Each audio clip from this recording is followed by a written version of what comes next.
नैहर जाता रू दिलवा दुखा के प्यार के फूल हरियाली सुखा के। Music by Shams Jamil। पर्वत बना रोहम सुनिए स्वामी हमरा खातिर रौरा महल बना दी। काहे छोड़ी के जालू परसानी टेंशन काले तबानी भोले जी भंगिया तो पीस देले बानी। टेंशन काले तबानी स्वामी जी भंगिया तो पीस देले बानी।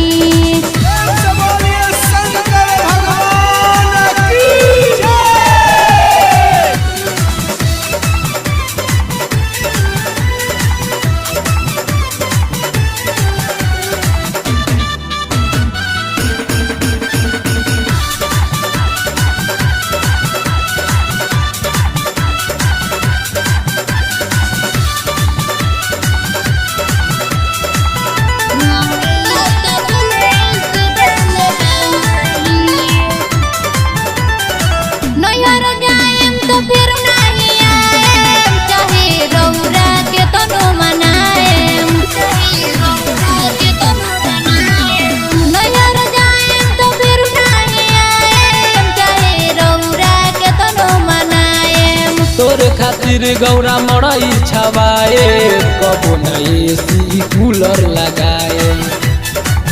काहे छोड़ी के जालू दिल जानी टेंशन काले तबानी भोले जी भंगिया तो पीस देले बानी। टेंशन काले तबानी भोले जी भंगिया तो पीस देले बानी।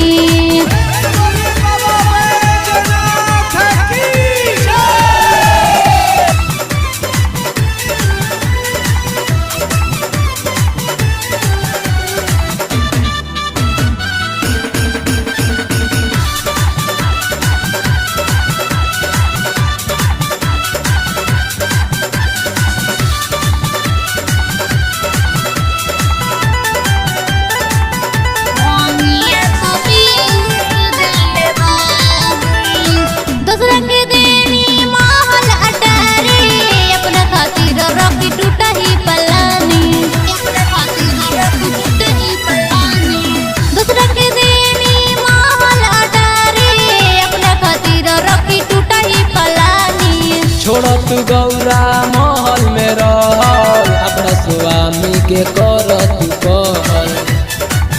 फीलिंग समझो हमार गौरा रानी।